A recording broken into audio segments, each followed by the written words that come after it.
नमस्ते दोस्तों, स्वागत है आपका हमारे चैनल टीचिंग रवि पर। आज के इस वीडियो में हम बीपीएससी टीआरई 4 के लिए भूगोल को एनसीईआरटी किताबों के आधार पर कवर करेंगे। यह वीडियो आपकी तैयारी को और भी मजबूत बनाएगा, इसलिए पूरा वीडियो जरूर देखें। आज से हम शुरू करने जा रहे हैं नई एनसीईआरटी क्लास 7 जियोग्राफी का पहला अध्याय, भारत की भौगोलिक विविधता। और इस चैप्टर में हम कवर करने वाले हैं, फर्स्ट टॉपिक है हमारा हिमालय पर्वत श्रृंखला, सेकंड भारत का शीत मरुस्थल, थर्ड विशाल भारतीय मरुस्थल, फोर्थ अरावली की पहाड़ियाँ, और पांचवें टॉपिक में हम इन सभी पॉइंट्स को कवर करने वाले हैं। और हम कवर करने वाले हैं पूर्वोत्तर की पहाड़ियाँ। और हर टॉपिक से जो सब टॉपिक निकलेगा इसे अनदेखा ना करें, इसे भी हम कवर करेंगे। ये काफ़ी इंपॉर्टेंट है एग्जाम के लिए। वीडियो पसंद आए तो लाइक करें, शेयर करें और चैनल को सब्सक्राइब करना ना भूलें। और यह चैप्टर ना सिर्फ क्लास 7 के लिए बल्कि बीपीएससी टीआरई 4, सीटेट और सभी टीचिंग एग्जाम के लिए बहुत ही महत्वपूर्ण है। तो चलिए शुरू करते हैं नई सोच और नए आत्मविश्वास के साथ। अध्याय 1, भारत की भौगोलिक विविधता। और इस वीडियो को देखने के बाद दोबारा आपको यह टॉपिक पढ़ने की जरूरत नहीं पड़ेगी। सिर्फ आपका काम यही है कि जो जो पॉइंट हाईलाइट किया गया है वीडियो में उसे अपने कॉपी में लिखना और एक बार दो बार इसे रिवीजन करना। फिर इसके बाद आपको यह टॉपिक पढ़ने की बिल्कुल भी जरूरत नहीं पड़ेगी। आप देख सकते हैं। और इस टॉपिक चैप्टर से जो जो इंपॉर्टेंट पॉइंट्स बन सकते थे उन सभी पॉइंट्स को हाईलाइट किया गया है। हमारा पहला इंपॉर्टेंट पॉइंट निकल कर आता है चित्र 1.1 से, कर्नाटक में स्थित जोग जलप्रपात। तो याद रखिएगा कि जोग जलप्रपात कर्नाटक में स्थित है, काफी इंपॉर्टेंट है। और अगले पॉइंट में बताया गया है कि जलप्रपात की शक्ति को विशेष टरबाइन के माध्यम से जल विद्युत में बदला जाता है। और ये पॉइंट तो आपको पता ही है कि प्रथम भारतीय अंतरिक्ष यात्री राकेश शर्मा थे। तो इसमें इस पॉइंट को याद रखिएगा कि 1984 में अंतरिक्ष में जाने वाले प्रथम भारतीय अंतरिक्ष यात्री राकेश शर्मा थे। तो ये कब गए थे? 1984 में। और यहाँ पर जो पॉइंट हाईलाइट किया गया है ये बेसिक जानकारी है, तो इसे भी जान लेते हैं। तो जैसे कि आपको पता है कि भारत विश्व का 7वां बड़ा देश है और एशिया महाद्वीप का भाग है। और अगले पॉइंट में बताया गया है, सामान्यतः हम भारत को 5 प्रमुख भागों में विभाजित करते हैं। पहला है महान पर्वतीय क्षेत्र, दूसरा है गंगा और सिंधु का मैदान, तीसरा मरुस्थलीय भूभाग और दक्षिणी प्रायद्वीपीय और द्वीप समूह। तो इस पॉइंट को याद रखिएगा कि भारत को 5 प्रमुख भागों में विभाजित किया गया है। एक है महान पर्वतीय क्षेत्र, दूसरा है गंगा और सिंधु का मैदान, तीसरा है मरुस्थलीय भूभाग और चौथा है दक्षिणी प्रायद्वीपीय और पांचवा द्वीप समूह। और इस अध्याय में हम इन भूभागों के विषय में जानेंगे।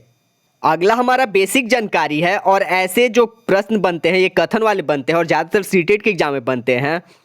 तो जैसे कि यहाँ पर बताया गया है कि हिमालय पर्वत श्रृंखला उत्तर दिशा में एक प्राकृतिक प्राचीर के रूप में खड़ी है। और थार मरुस्थल और अरब सागर भारत की पश्चिमी सीमा बनाते हैं। अगले पॉइंट में बताया गया है कि दक्षिण में हिंद महासागर और पूर्व में बंगाल की खाड़ी। तो याद रखिएगा, दक्षिण में हिंद महासागर है और पूर्व में बंगाल की खाड़ी एक प्राकृतिक सीमा के रूप में उपस्थित हैं। हमारा पहला टॉपिक है हिमालय पर्वत श्रृंखला। तो अब यहां से हम शुरू करेंगे। आप चित्र 1.2 में देख सकते हैं हिमालय पर्वत श्रृंखला। और यह चित्र लिया गया है, उपग्रह से लिया गया है। आप देख सकते हैं उपग्रह से लिया गया चित्र, हिमालय पर्वत श्रृंखला। दूसरा हमारा इंपॉर्टेंट पॉइंट है, पर्वत श्रृंखला की कुल लंबाई लगभग 2500 किलोमीटर है। तो क्वेश्चन निकल कर आ सकता है कि हिमालय पर्वत श्रृंखला की कुल लंबाई कितनी है। तो याद रखिएगा कि इसकी कुल लंबाई लगभग 2500 किलोमीटर है, यानी 2500 किलोमीटर हिमालय पर्वत श्रृंखला की कुल लंबाई। अगले पॉइंट में बताया गया है हिमालय पर्वत श्रृंखला के बारे में कि इसकी कई चोटियां 8000 मीटर से भी अधिक ऊंची है और इसे सामूहिक रूप से 8000 कहा जाता है। तो याद रखिएगा कि हिमालय पर्वत श्रृंखला की चोटियां 8000 मीटर से ऊंची है और इसे सामूहिक रूप से 8000 कहा जाता है।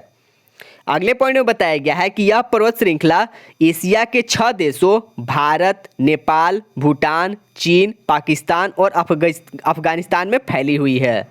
तो याद रखिएगा कि पर्वत श्रृंखला एशिया के 6 देश कौन कौन से हैं? भारत, नेपाल, भूटान, चीन, पाकिस्तान और अफगानिस्तान।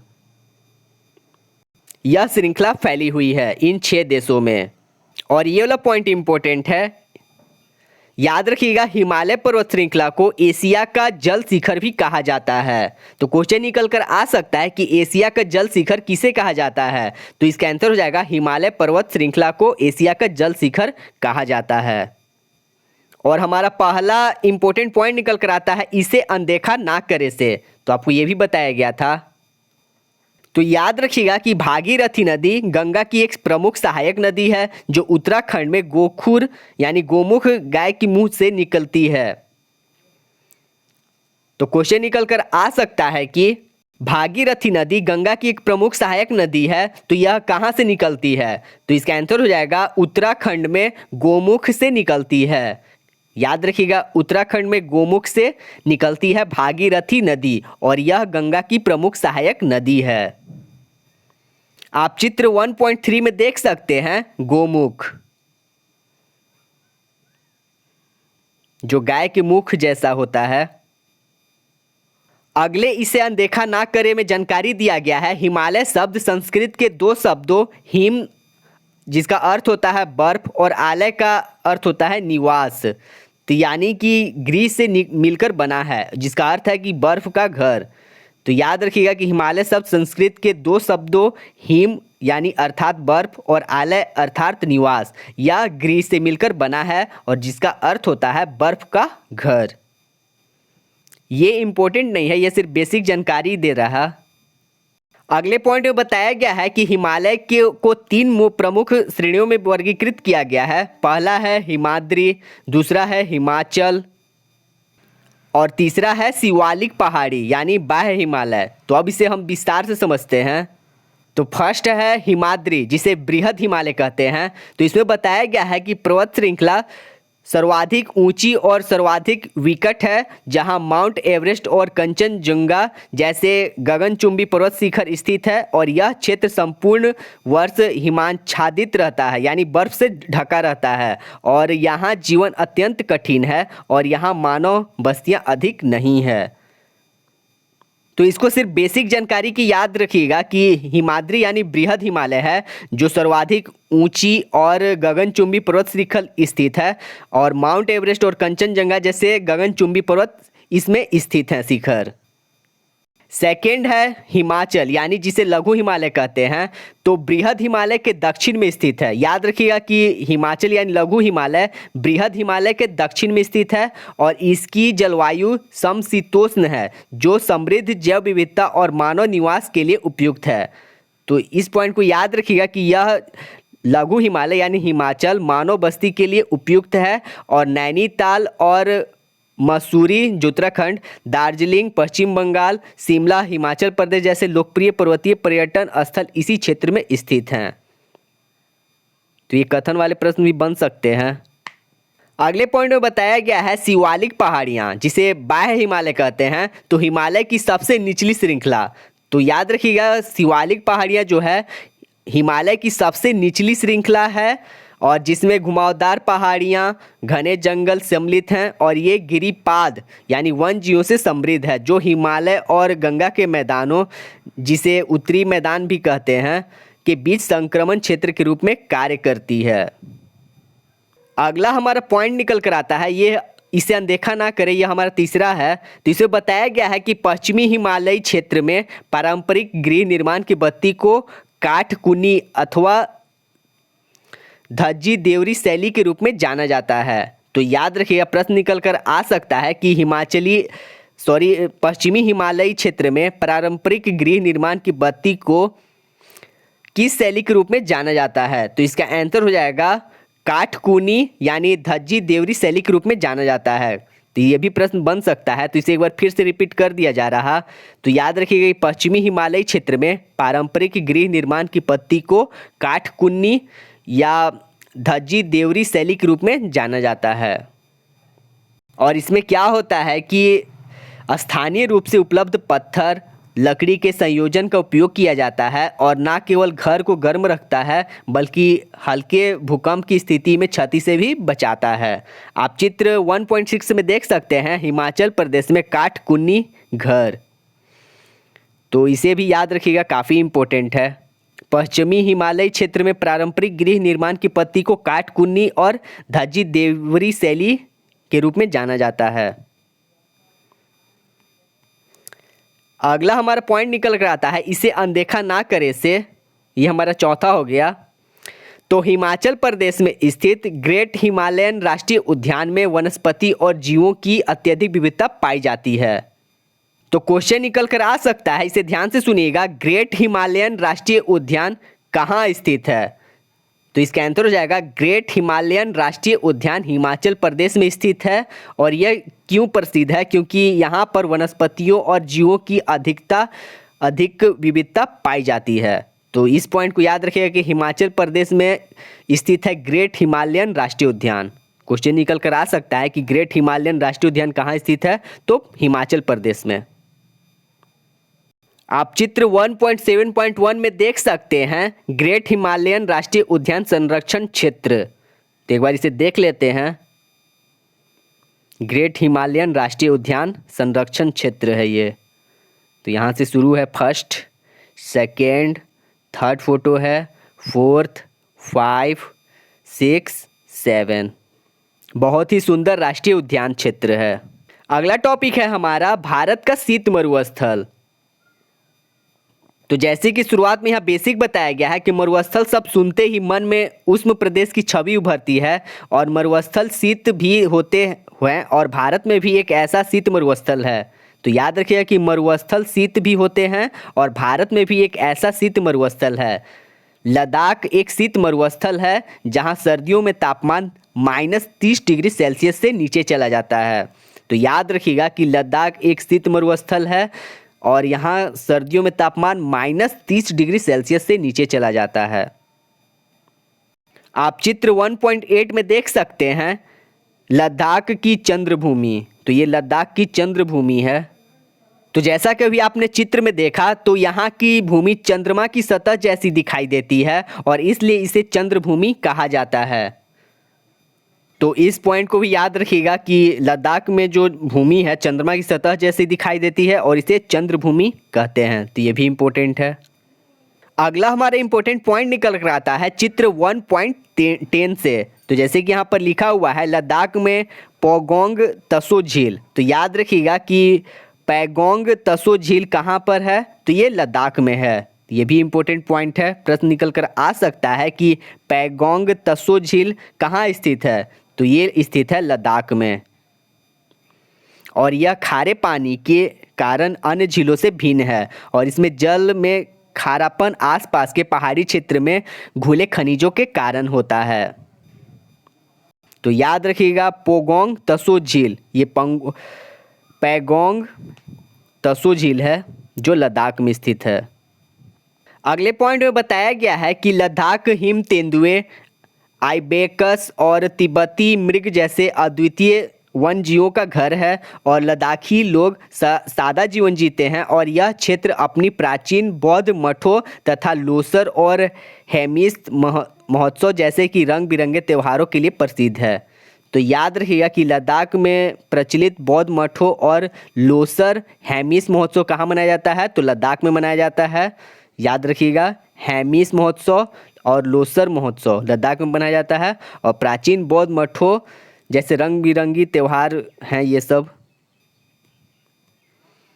अब जानते हैं गंगा के मैदान। तो इसमें से जो जो इम्पोर्टेंट है वो जानेंगे। तो जैसा कि चित्र 1.11 में आप देख रहे हैं, मैदानों में आधुनिक कृषि पद्धतियाँ जो की जा रही है और दिल्ली का हवाई दृश्य जिसमें ऊपर दाईं और यमुना नदी दिखाई दे रही है। और चित्र 1.13 में उत्तर प्रदेश में बहुफसलीय कृषि की जा रही है और चित्र 1.14 में पश्चिम बंगाल में धान के खेतों में काम करती हुई ग्रामीण महिलाएं जो देखी जा सकते हैं। तो ये सब सभी हैं गंगा मैदान में, यानी भारत के उत्तरी मैदानों की समतल भूमि में। अगला हमारा बेसिक जानकारी है, इसे अनदेखा ना करे से। तो जैसे कि ब्रह्मपुत्र के नाम का अर्थ है ब्रह्मा का पुत्र, तो इसमें बस यही बताया गया कि भारत में अधिकांश नदियों के नाम देवियों के नाम पर रखे गए हैं, जैसे गंगा, यमुना, कावेरी आदि। और ब्रह्मपुत्र के नाम का अर्थ है ब्रह्मा का पुत्र। और गर्मी में सूखने की अपेक्षा इस नदी में जल की मात्रा बढ़ जाती है। आप चित्र 1.16 में देख सकते हैं गंगा के मैदान का उपग्रह द्वारा लिया गया चित्र। अगला हमारा इंपॉर्टेंट पॉइंट है चित्र 1.17 से मध्य प्रदेश के बांधवगढ़ राष्ट्रीय उद्यान। तो याद रखिएगा कि बांधवगढ़ राष्ट्रीय उद्यान कहाँ स्थित है, तो यह स्थित है मध्य प्रदेश में। इंपॉर्टेंट है, याद रखिएगा, पूछा जा सकता है कि बांधवगढ़ राष्ट्रीय उद्यान कहाँ स्थित है, तो ये स्थित है मध्य प्रदेश में। अगला हमारा इंपॉर्टेंट पॉइंट है चित्र 1.19 से। तो प्रश्न भी निकल कर आ सकता है कि एक वयस्क भारतीय घड़ियाल की लंबाई कितनी मीटर होती है, तो इसकी लंबाई होती है 2.5 से 4.5 मीटर होती है। याद रखिएगा कि एक वयस्क भारतीय घड़ियाल की लंबाई 2.5 से 4.5 मीटर होती है और यह सरीसृप विलुप्तता के कगार पर है। और आप चित्र 1.20 में देख सकते हैं मोर और मोरनी। भारतीय मोर हमारा राष्ट्रीय पक्षी है। थर्ड टॉपिक है हमारा विशाल भारतीय मरुस्थल या थार मरुस्थल। आप चित्र 1.21 में देख सकते हैं थार मरुस्थल। तो ये थार मरुस्थल है। तो थार मरुस्थल के रेत में टीलों में एक यात्री को आप देख सकते हैं। अगला हमारा इंपॉर्टेंट पॉइंट निकल कर आता है चित्र 1.22 से। तो जैसलमेर स्वर्ण नगरी जो भारत के थार मरुस्थल के मध्य स्थित है। तो क्वेश्चन निकल कर आ सकता है कि जैसलमेर स्वर्ण नगरी कहाँ स्थित है, तो याद रखिएगा भारत के थार मरुस्थल के मध्य स्थित है। जैसलमेर स्वर्ण नगरी भारत के थार मरुस्थल के मध्य स्थित है, आप देख सकते हैं चित्र में।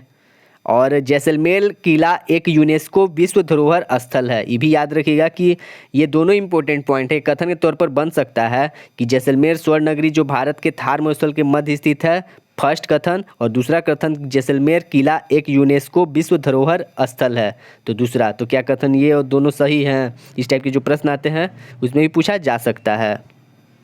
अगला हमारा इंपॉर्टेंट पॉइंट है, तो इस पॉइंट से भी कथन वाले प्रश्न बन सकते हैं। तो याद रखिएगा कि थार मरुस्थल एक विशाल शुष्क क्षेत्र है और इसका अधिकांश भाग भारत में स्थित है, जैसे कि राजस्थान, गुजरात, पंजाब और हरियाणा राज्यों में फैला हुआ है थार मरुस्थल। तो याद रखिएगा कि राजस्थान, गुजरात, पंजाब और हरियाणा राज्यों में फैला हुआ है।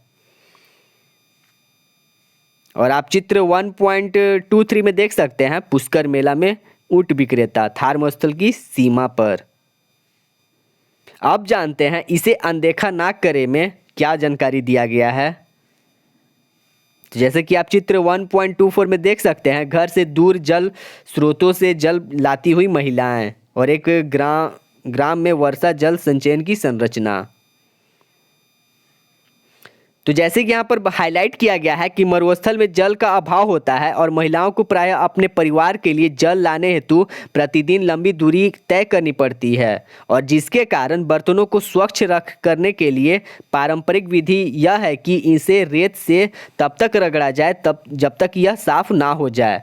तो ये पॉइंट इंपॉर्टेंट है, कथन के तौर पर बन सकता है। तो बर्तनों को स्वच्छ करने के लिए पारंपरिक विधि यह है कि इन्हें रेत से तब तक रगड़ा जाए जब तक वे साफ ना हो जाएं।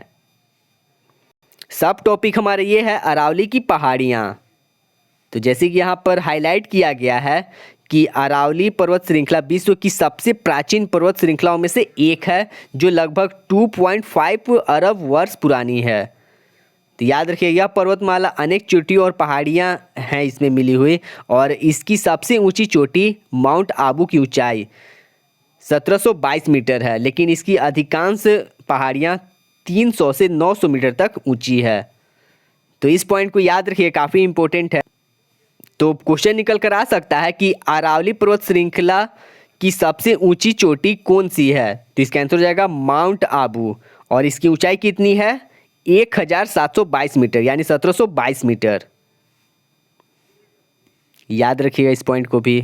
आप चित्र 1.25 में देख सकते हैं अरावली का एक भाग, और यह श्रृंखला से आगे थार मरुस्थल आरंभ होता है। अंतरिक्ष से दिखने वाला अरावली का एक भाग है यह।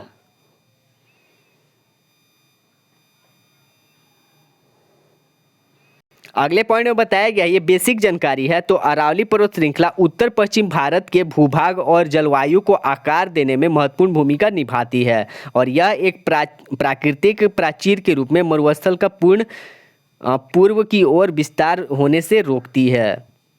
और अगले पॉइंट में बताया गया है कि संगमरमर, ग्रेनाइट, जस्ता और तांबा जैसी खनिजों से भरपूर होने के कारण अरावली की पहाड़ियों ने सदियों से खनन और निर्माण की प्रक्रिया को आकर्षित किया है। जैसे कि आगे बताया गया है, जावर में स्थित प्राचीन खदानों से प्राप्त प्रमाणों से यह पता चलता है कि 18वीं शताब्दी पूर्व जस्ता निकालने के कौशल में महारत हासिल करने में भारतीय विश्व में अग्रणी थे।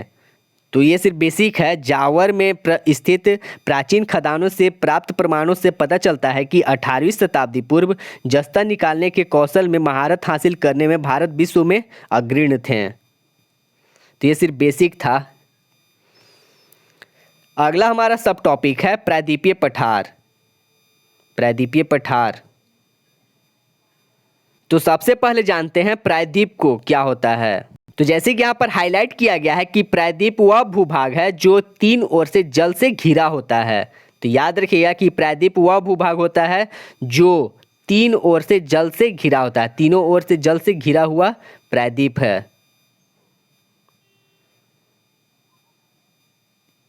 अगला हमारा इंपॉर्टेंट पॉइंट है, भारत में अनेक पठार हैं जिनमें सबसे महत्वपूर्ण पठार देश के मध्य और दक्षिण में स्थित त्रिकोणीय प्रायद्वीपीय पठार है। तो याद रखिए, क्वेश्चन निकल कर आ सकता है कि भारत में अनेक पठार है लेकिन सबसे महत्वपूर्ण पठार कौन सा है।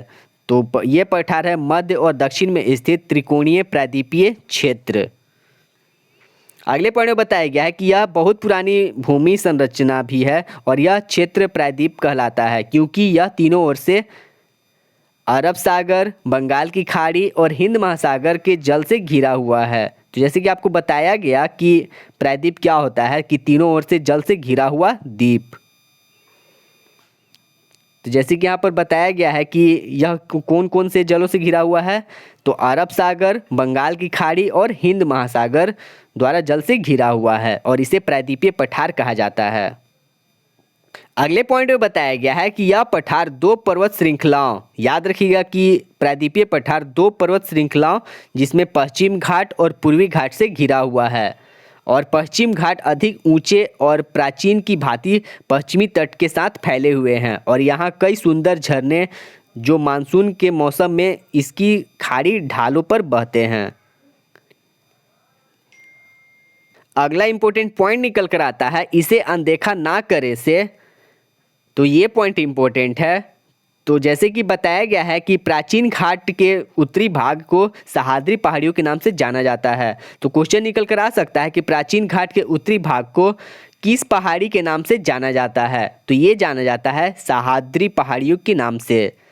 तो जैसे कि यहाँ पर बताया गया है कि पश्चिमी घाट को यूनेस्को ने विश्व धरोहर स्थल घोषित किया है और यहाँ अनेक नदियाँ प्रवाहित होती हैं और यह क्षेत्र जैव विविधता से परिपूर्ण है। और इसमें यह पॉइंट इंपॉर्टेंट है कि पश्चिमी घाट के उत्तरी भाग को सह्याद्री पहाड़ियों के नाम से जाना जाता है। अगला हमारा जो पॉइंट हाईलाइट किया गया ये बेसिक जानकारी है। तो पूर्वी घाट अपेक्षाकृत निम्न और छोटे छोटे पर्वत श्रृंखलाओं में विभाजित हैं जो पूर्वी तट के साथ फैले हुए हैं और गोदावरी, कृष्णा और कावेरी जैसी नदियां इस पठार में पश्चिम से पूर्व की ओर प्रवाहित होती है। तो ये कथन वाले प्रश्न जो बनते हैं उसके लिए शायद इम्पोर्टेंट हो सकता है। तो याद रखिएगा कि गोदावरी, कृष्णा और कावेरी जैसी नदियाँ इस पठार में पश्चिम से पूर्व की ओर प्रवाहित होती है और ये नदियाँ कृषि कार्यों के लिए महत्वपूर्ण हैं और लाखों लोगों को जल प्रदान करती हैं। ये पॉइंट इम्पोर्टेंट है कथन वाले जो प्रश्न बनते हैं उसके लिए। तो जैसा कि आप चित्र देख रहे हैं 1.27 छत्तीसगढ़ के घने जंगल अनेक आदिवासी समुदाय के लिए आवास प्रदान करते हैं। अगले पॉइंट में बताया गया है कि यह पठार खनिजों, वनों और उपजाऊ भूमि से समृद्ध हैं, जो इसे भारतीय अर्थव्यवस्था के लिए महत्वपूर्ण बनाता है। और इस पठार का हल्का ढाल पश्चिम से पूर्व की ओर है और इसलिए इस क्षेत्र की कुछ नदियां बंगाल की खाड़ी की ओर बहती हैं। तो अगला हमारा इंपॉर्टेंट पॉइंट है कि पूर्व की ओर बहने वाली नदियां गोदावरी, कृष्णा, महानदी का यहाँ से उद्गम होता है। तो याद रखिएगा कि यहाँ से गोदावरी, कृष्णा और महानदी का उद्गम होता है, जो कृषि उद्योग और पनबिजली के लिए जल उत्पादन करती है। और अगले पॉइंट में बताया गया है कि यहाँ पश्चिम की ओर बहने वाली नदियाँ नर्मदा और तापी हैं, जो अरब सागर में गिरती हैं। तो याद रखिएगा कि पश्चिम की ओर बहने वाली नदियाँ नर्मदा और तापी हैं और ये कहाँ गिरती हैं? अरब सागर में गिरती हैं। और इसे भी याद रखिएगा कि पूर्व की ओर बहने वाली नदियाँ गोदावरी, कृष्णा, महानदी हैं। अगला हमारा इंपॉर्टेंट पॉइंट निकल कर आता है चित्र 1.28 से। तो जैसे कि यहाँ पर बताया गया है कि पेरियाकानल मुन्नार केरल से समीप स्थित पावर हाउस जलप्रपात। तो जैसे कि आप चित्र में देख पा रहे हैं, पावर हाउस जलप्रपात है यह। तो क्वेश्चन निकल कर आ सकता है कि पेरियाकानल पावर हाउस जलप्रपात कहाँ स्थित है? ध्यान से सुनिएगा, पेरियाकानल पावर हाउस जलप्रपात कहाँ स्थित है? तो याद रखिएगा यह स्थित है मुन्नार केरल के समीप। याद रखिएगा, मुन्नार केरल के समीप पावर हाउस जलप्रपात स्थित है, पेरियाकानल। और चित्र 1.32 में बताया गया है कि पठारी क्षेत्र की कोयला की खदानें। तो ये चित्र है पठारी क्षेत्र की कोयला की खदानें। तो कोयला एक जीवाश्म ईंधन है और इसका उपयोग वैश्विक तापमान में वृद्धि करता है। और चित्र 1.33 में पश्चिम तट पर स्थित भारत का वित्तीय केंद्र मुंबई। तो याद रखिएगा, भारत का वित्तीय केंद्र कौन सा है? मुंबई। अगला हमारा सब टॉपिक है भारत का अद्वितीय तट रेखा। तो जैसे कि यहाँ पर हाईलाइट किया गया है कि भारतीय तट रेखा 7,500 किलोमीटर से अधिक लंबी है। तो इस पॉइंट को याद रखिएगा कि भारतीय तट रेखा 7,500 किलोमीटर से अधिक लंबी है। इसमें सिर्फ यही था इम्पोर्टेंट। अब जानते हैं भारत का पश्चिमी तट। तो जैसे कि यहाँ पर हाईलाइट किया गया है कि भारत का पश्चिमी तट गुजरात से लेकर केरल तक विस्तृत है। याद रखिएगा कि भारत का पश्चिमी तट गुजरात से लेकर केरल तक विस्तृत है, जो महाराष्ट्र, गोवा और कर्नाटक से होकर गुजरता है। तो ये कथन वाले प्रश्न के लिए इम्पोर्टेंट है। अगला है पूर्वी तट। तो पूर्वी तट पूर्वी घाट और बंगाल की खाड़ी के मध्य स्थित है। याद रखिएगा, पूर्वी तट पूर्वी घाट और बंगाल की खाड़ी के मध्य स्थित है और यह गंगा के डेल्टा से कन्याकुमारी तक विस्तृत है। तो काफ़ी इम्पोर्टेंट है। आप चित्र 1.35 में देख सकते हैं भारत के पूर्वी तट का उपग्रह दृश्य। तो जैसे कि आपको यह बताया गया कि पूर्वी तट पूर्वी घाट और बंगाल की खाड़ी के मध्य स्थित है और यह गंगा के डेल्टा से कन्याकुमारी तक विस्तृत है। अगले पॉइंट में बताया गया है कि चिल्का झील, याद रखिए चिल्का झील उड़ीसा में, पुलिकट झील आंध्र प्रदेश में। तो यही बताना था आपको कि चिल्का झील उड़ीसा में और पुलिकट झील आंध्र प्रदेश में। तो ये इम्पोर्टेंट, ये तो पता ही है आपको। तो ये बेसिक जानकारी है। याद रखिएगा पूर्वी तट, इसमें विस्तृत मैदान और नदियों के डेल्टा हैं और इनमें महानदी, गोदावरी, कृष्णा, कावेरी आदि प्रमुख हैं। और यहाँ चिल्का झील उड़ीसा में और पुलिकट झील आंध्र प्रदेश में जैसी महत्वपूर्ण लेगून पाई जाती है। याद रखिएगा, लेगून पाई जाती है। और लेगून क्या होता है? एक प्राकृतिक अवरोधक द्वारा बड़े जलाशय से अलग हुई झील होती है। तो याद रखिएगा, ये बड़े जलाशय से अलग हुई झील होती है। तो चिल्का झील उड़ीसा और पुलिकट झील आंध्र प्रदेश जैसे महत्वपूर्ण लेगून पाई जाती है। तो ये लेगून है जो पाई जाती है और लेगून एक प्राकृतिक अवरोधक द्वारा बड़े जलाशय से अलग हुई झील होती है। तो ये अलग हुई झील है। अगला हमारा टॉपिक है भारतीय द्वीप समूह। तो जैसे कि यहाँ पर बताया गया है कि हिंद महासागर, अरब सागर और बंगाल की खाड़ी में स्थित द्वीपों के समूह को भारतीय द्वीप समूह कहते हैं, जो भारतीय भू अधिकार का क्षेत्र है। और ये पॉइंट इंपॉर्टेंट है, भारत में 2 प्रमुख द्वीप समूह हैं। तो याद रखिएगा, भारत में 2 प्रमुख द्वीप समूह हैं। एक है अरब सागर में लक्षद्वीप समूह और बंगाल की खाड़ी में अंडमान और निकोबार द्वीप समूह। तो याद रखिएगा कि अरब सागर में लक्षद्वीप समूह और बंगाल की खाड़ी में अंडमान और निकोबार द्वीप समूह। और इन द्वीपों में अनेक अद्वितीय वन्यजीव, सुंदर तट, प्रवाल, भित्तियाँ और ज्वालामुखी पाई जाती हैं और कई प्राचीन जनजातियों ने हजारों वर्ष पूर्व इन द्वीपों को अपना आवास बनाया था। अब जानते हैं लक्षद्वीप द्वीप समूह। तो जैसे कि यहाँ पर हाईलाइट किया गया है कि लक्षद्वीप द्वीप समूह यानी द्वीपों का समूह है जो केरल के मालाबार तट के पास अरब सागर में स्थित है। तो याद रखिएगा कि लक्षद्वीप द्वीप समूह द्वीपों का समूह है जो केरल के मालाबार तट के पास अरब सागर में स्थित है और यह मूंगे यानी कोरल से बने 36 बड़े द्वीपों का समूह है। तो ये पॉइंट काफ़ी इम्पोर्टेंट है। याद रखिएगा कि लक्षद्वीप द्वीप समूह कोरल से बने 36 बड़े द्वीपों का समूह है और यह केरल के मालाबार तट के पास अरब सागर में स्थित है। तो ये इम्पोर्टेंट था। अगला है अंडमान और निकोबार द्वीप समूह। तो इसमें ये बताया गया है कि इस द्वीप समूह में 500 से अधिक छोटे बड़े ज्वालामुखी द्वारा निर्मित द्वीप समूह हैं। तो याद रखिएगा कि अंडमान निकोबार द्वीप समूह में 500 से अधिक छोटे बड़े ज्वालामुखी द्वारा निर्मित द्वीप समूह हैं और जिन्हें दो अलग अलग समूह में विभाजित किया जाता है। एक है अंडमान द्वीप समूह और दूसरा है निकोबार द्वीप समूह। तो ये नाम से ही पता चल रहा। आप चित्र 1.36 में देख सकते हैं लक्षद्वीप द्वीप समूह में प्रवाल भित्ति और दूसरा है अंडमान द्वीप समूह में प्रवाल भित्ति। और चित्र 1.39 में आप देख सकते हैं बैरन द्वीप पर स्थित भारत के एकमात्र सक्रिय ज्वालामुखी का हवाई दृश्य।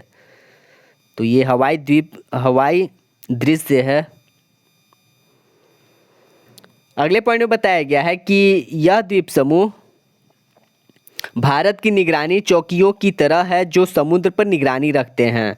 तो याद रखिएगा कि ये द्वीप समूह अंडमान और निकोबार द्वीप समूह भारत की निगरानी चौकियों की तरह हैं जो समुद्र पर निगरानी रखते हैं और यहाँ विभिन्न प्रकार की वनस्पतियाँ और जीव जंतु पाए जाते हैं। और अंडमान द्वीप समूह ऐतिहासिक रूप से भी महत्वपूर्ण है। ये पॉइंट इम्पोर्टेंट है।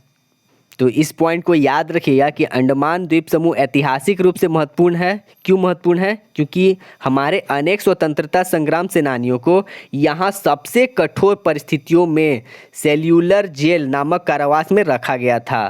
तो याद रखिएगा कि सेल्यूलर जेल कहाँ स्थित है? अंडमान द्वीप समूह पर स्थित है। और इसमें क्या होता था कि हमारे अनेक स्वतंत्रता संग्राम सेनानियों को यहाँ कठोर परिस्थिति में सेल्यूलर जेल नामक कारावास में रखा गया था।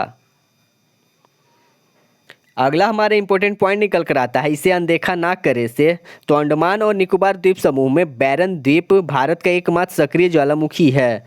तो ये तो आपको पता ही है कि अंडमान और निकोबार द्वीप समूह में बैरन द्वीप भारत का एकमात्र सक्रिय ज्वालामुखी है और यह कभी कभी सक्रिय होता है जिससे आकाश में धुआं और लावा फैल जाता है।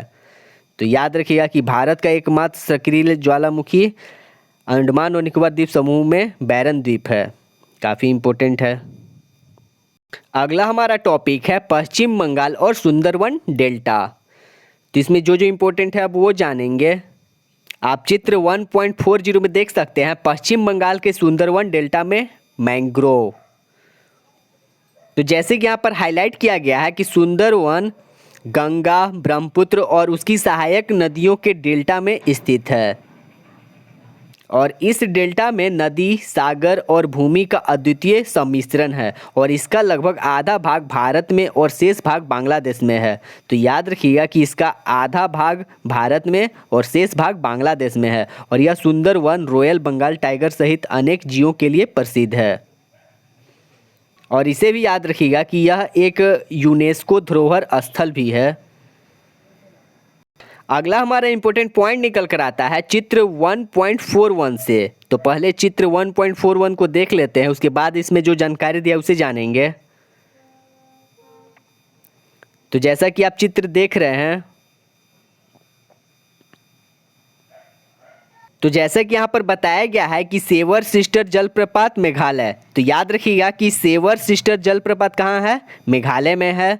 और अगले पॉइंट में बताया गया कि साद सुक मिनेसिस उत्सव कहाँ मनाया जाता है? मेघालय में। उत्सव को खासी लोगों द्वारा प्रकृति के प्रति आभार व्यक्त करने के रूप में मनाया जाता है। तो ये दोनों पॉइंट इंपॉर्टेंट हैं।